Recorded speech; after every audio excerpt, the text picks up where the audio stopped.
Magandang araw mga kantabay. Medyo makulimlim ngayong panahon. Kamusta kayo at bihira tayo magkapag-vlog ngayong. So, meron akong ipapakita sa inyo. So ito. So ngayon, ibig sabihin pag may paso, meron tayong itatanim na pinapaniwala na isa sa pampaswerte. Pinapaniwala na isang pang-akit ng pera ayon sa mga sabi daw. So siyempre subukan natin yung mga kantabay, so ito kumuha tayo ng yung pinagsunugan sa sa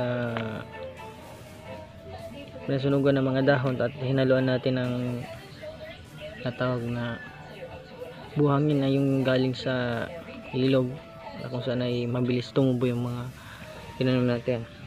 So ngayon, so ito, so meron ako dito na dati napapanood ko lang ito. Ngayon mga kantabay ay meron na tayo. So yung tinatawag natin na rubber plant. So pinatubo ko lang yan sa normal lang na lupa. So ayan. So kumuha ko ng niya, ng kanyang sanga. At ito, tumubo na ng maganda. So yung rubber plant na ito isa daw sa pinaka magandang pananim at di gaano sa maintenance. So ang pinapaniwala nito mga kantabay na isa sa mga pampaswerte ng mga may alam. So ito-try natin to mga kantabay at sa wakas meron na tayo ngayon at nung nakaraan kasi ay isa din ito sa pinakamahal na natin. Ito isa din sa pinaniwalaan na mahiwaga, so mamaya so pagkita ko sa inyo at yung sabi daw ay yung daon nito ay tumutubo, so di tayo nagagamit ng mga pampatubo tulad ng mineral na yung nabibili sa online. So ito ay normal na lupa lang ang ginamit natin. So ayan, madali, hindi siya masila napabuhayan. Ito isa sa pampaswerte rubber plant, so nataas ito mga kantabay, o nalampas tao.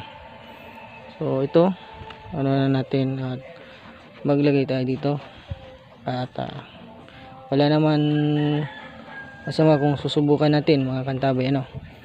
So kung napadaan na po kayo sa aking munting channel, please subscribe, like and share po. So don't skip ads po para po malaking tulong sa ating channel. So bira na lang po tayo ngayon makapag-vlog, gawa ng may trabaho tayo, So mga panggamot ngayon ay madalang na din, pero through online ay kaya naman. Ayan mga kantabay, subukasan natin. Ayan, at tingnan natin kung ayun na yung so pwede na siya. Ayan mga kantabay, so tatabunan natin siya, yung pagtatanim mo kasi mga kantabay hindi ka lang napilitan, talagang mga kantabay ay sa pangarap kong magkaroon ng ganitong halaman, sabi daw meron daw kasing hindi pag nagtatanim sila hindi daw nabubuhay. So meron daw mainit yung palad, yan sabi nila. May mga kantabay didiligan natin to. So lagyan natin siyang i-monitor. Yan. So ito yung sinasabi ko sa inyo mga kantabay, diba? Isa lang siya, isa sa pinakamaywaga at nandahon natin so ayan, isang down lang po yan, so napatubo natin based doon sa sabi daw nila ay fake na hindi daw tutubo yung down. Ito, so may ugat pa. So tatanim natin siya tingnan natin kung magkakaroon siya ng ganito, talbos. So tatanim siya natin dito. Sa pinakamiwagang dahon. Sa sabing pampaswerte. So ayan. So kuha tayo ulit ng ano dito. Basa natin ng lupa. Isa rin tayo sa mga upland dito, mga kantamay. So isa sa pinaka magandang pananim dito. So yan.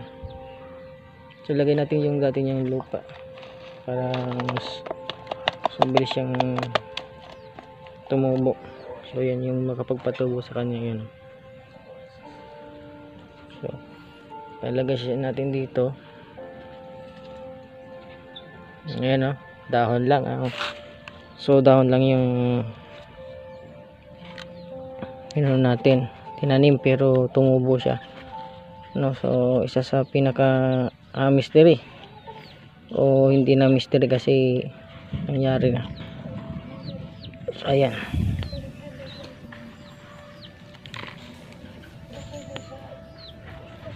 Dagyan pa natin dahon na tanim, paserting tinanim. So tapos didiligan natin siya. Ayan mga kantabay. So diligan natin siya, baliwot. Yan. Napakaganda mga kantaway pag tayo nagtatanim paminsan-minsan lang.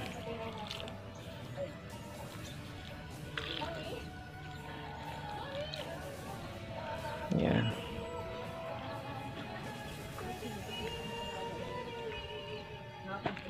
Ayan mga kantaway. Yan ang pagganda niya. Ayan. So kung monitor natin siya mga kataway, kung 100% ay lumalaki yung ating tinanim.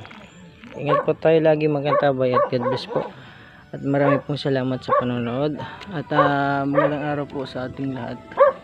At ingat po tayo lagi. Lagi tayo magdasal at sumampalataya sa ating Ama at sa ating Panginoon Jesus. God bless po. At ito yung pampaswerte natin at binas. God bless po. Ingat.